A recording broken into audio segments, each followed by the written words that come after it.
নমস্কার। আজকে 29শে October world stroke day. এই বছর ওয়ার্ল্ড স্ট্রোক ডের থিম হচ্ছে এভরি মিনিট কাউন্টস।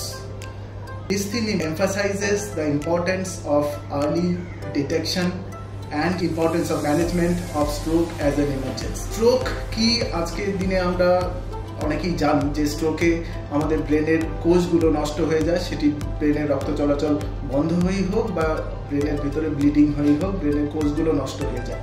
এবং আমরা যদি প্রত্যেকটি সেকেন্ড স্ট্রোকের জন্য খুবই গুরুত্বপূর্ণ, কারণ প্রতি সেকেন্ডে হাজার হাজার ব্রেনের কোষ কিন্তু নষ্ট হয়ে যায়। আর এই ব্রেনের কোষ নষ্ট হওয়াটা ইরিভার্সেবল, মানে একবার যদি নষ্ট হয়ে যায় এগুলো ফিরে আসে না। সেই জন্য এভরি মিনিট কাউন্টস। আমাদেরকে স্ট্রোকের সিমটম খুব তাড়াতাড়ি আইডেন্টিফাই করতে হবে। আমাদের কোনো প্রিয়জনের বা কোনো বন্ধু বান্ধবের যদি স্ট্রোক হয়, সেগুলো সিমটম আইডেন্টিফাই করাটা খুবই গুরুত্বপূর্ণ। সেক্ষেত্রে আমাদের বি ফাস্ট এই অ্যাক্রোনিমটি সবাইকে মনে রাখতে হবে। বি ফর ব্যালেন্স, হঠাৎ যদি ব্যালেন্সের কোনো অসুবিধা হয়। ই ফর আই সিমটমস, হঠাৎ করে যদি চোখে দেখতে অসুবিধা হয়। এফ ফর ফেস, মানে হঠাৎ করে যদি মুখ বেঁকে যায়। এ ফর আর্মস মানে হচ্ছে কারো যদি হাতে বা পায়ে বা শরীরের একটা দিকে যদি হঠাৎ করে দুর্বলতা শুরু হয়। এস ফর স্পিচ, হঠাৎ করে যদি কথা বলতে অসুবিধা হয়, কথা জড়িয়ে যায় বা যদি কথা বুঝতে অসুবিধা হয়। তো BE FAST and T for time is brain, মানে যদি কারো এই সিমটম কোনো এর মধ্যে যদি কোনো একটি সিমটম দেখা যায়, আপনার বুঝে নিতে হবে যে ব্যক্তিটি স্ট্রোক হয়ে থাকতে পারে এবং যত তাড়াতাড়ি সম্ভব তাকে নিকটবর্তী স্ট্রোক রেডি হসপিটালে নিয়ে যান। নেউটিয়া গেটওয়েল হসপিটালে আমরা নিয়মিত স্ট্রোক পেশেন্টদের থ্রম্বোলাইসিস করে থাকি। থ্রম্বোলাইসিস একটি চিকিৎসা পদ্ধতি যেখানে প্রথম 4.5 ঘন্টার মধ্যে যদি স্ট্রোকের রোগীকে নিয়ে আসা হয়, তাহলে একটি ইনজেকশন দিয়ে আমরা ব্রেনের সেই রক্ত সঞ্চালন আবার শুরু করে দেওয়া এবং স্ট্রোকের যে সিমটম সেটাকে ফিরিয়ে আনার সম্ভাবনা থাকে। তো প্রথম 4.5 ঘন্টা খুবই গুরুত্বপূর্ণ। এবং আরেকটি নতুন স্ট্রোকের চিকিৎসা পদ্ধতি হচ্ছে থ্রম্বেক্টমি। থ্রম্বেক্টমির ক্ষেত্রে সেই উইন্ডো পিরিয়ড হচ্ছে 24 ঘন্টা। আমাদের নেউটিয়া গেটওয়েল হসপিটালের স্ট্রোকের থ্রম্বেক্টমির ব্যবস্থাও আছে। তো এই সিমটমগুলি বি ফাস্ট, এই সিমটমগুলি সবাই মাথায় রাখবেন এবং আপনাদের প্রিয়জনদের যদি কারো এই সিমটম দেখা যায়, আপনারা যত তাড়াতাড়ি সম্ভব নিকটবর্তী হসপিটালে নিয়ে যান, কারণ সময় নষ্ট করলে কিন্তু ব্রেনও নষ্ট হয়ে যাবে। এবং সেক্ষেত্রে স্ট্রোক যদি একবার এস্টাবলিশ হয়ে যায়, তাহলে কিন্তু প্যারালাইসিস বা অন্যান্য যে ডিসএবিলিটি, সেগুলোকে ফিজিওথেরাপি ছাড়া ফিরিয়ে আনার খুব একটা কোনো ট্রিটমেন্ট নেই। তো সেই জন্যই বারবার বলছি যে প্রথম 4.5 ঘন্টা থেকে 24 ঘন্টা খুবই গুরুত্বপূর্ণ স্ট্রোকের ক্ষেত্রে। আমরা দেখতে পাই globally less than 1% of the person who are affected by the stroke reaching hospital within the window period. Window period কেন ইম্পর্টেন্ট? কারণ উইন্ডো পিরিয়ডের মধ্যে যদি স্ট্রোক পেশেন্ট আমাদের কাছে এসে পৌঁছায়, তাহলে তার রিকভারি সম্পূর্ণ হওয়া সম্ভব।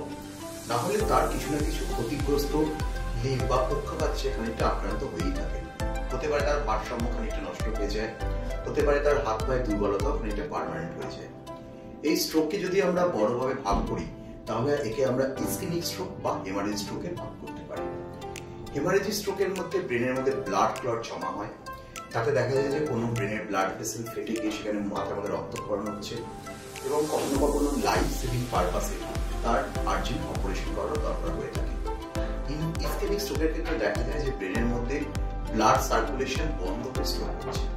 আর একটা বড় কারণ হচ্ছে ভাস্কুলার অ্যাবনর্মালিটি, যার মধ্যে পড়ে aneurysm, that is called the time bomb in the brain. যে ক্ষেত্রে আমরা অ্যানিউরিজমের ট্রিটমেন্ট করাটা অত্যন্ত অত্যাবশ্যকীয় হয়ে দাঁড়ায়। সেটা ক্লিপিং মানে সার্জিক্যালি সেই অ্যানিউরিজমকে ক্লিপ দিয়ে অক্লুড করা, অথবা কয়েলিং এন্ডোভাস্কুলার ওয়েতে আমরা কাটাছেঁড়া ছাড়াই শিরার মধ্যে দিয়ে গিয়ে কয়েল দিয়ে সেই অ্যানিউরিজমকে অক্লুশন করা হয়ে থাকে। আর একটা বড় কজ থাকে আর্টারিওভেনাস ম্যালফরমেশন বা প্লুরাল এপিফিস্টুলা। এগুলোর ক্ষেত্রে অনেক সময় সার্জিক্যাল এক্সিশন, স্টিরিওট্যাকটিক রেডিও সার্জারি বা অনেক সময় এম্বোলাইজেশন বা কয়েলিং এর একটা গুরুত্বপূর্ণ ভূমিকা দাঁড়িয়ে থাকে। স্ট্রোক অন প্রিভেন্টেবল ডিজিজের মধ্যেই পড়ে। কিছু কিছু রিস্ক ফ্যাক্টর থাকে, যেমন সুগার বেশি, হাইপার রক্তচাপের রোগ, হার্টের কোনো অ্যাবনর্মালিটি যেমন অ্যাট্রিয়াল ফিব্রিলেশন, এই সমস্ত যেগুলো যদি কন্ট্রোল করা যায় এবং লাইফস্টাইল মডিফিকেশন, রেগুলার এক্সারসাইজ, পরিমিত আহার যদি এগুলোতে আমরা কন্ট্রোল করতে পারি, তাহলে স্ট্রোক কিন্তু অনেকাংশে প্রিভেন্টেবল হয়ে দাঁড়াচ্ছে। আজকের দিনে শুধুমাত্র এজেড পার্সন নয়, ইয়ংরাও স্ট্রোকে আক্রান্ত হয়ে থাকে। অনেকাংশে তার জেনেটিক কজও দায়ী, তেমনি দায়ী তার সেডেন্টারি লাইফস্টাইল। যদি প্রিভেন্টেবল কজগুলো আমরা প্রিভেন্ট করতে পারি, তাহলে আমরা স্ট্রোক থেকে অনেকটাই মুক্তি পেতে পারি।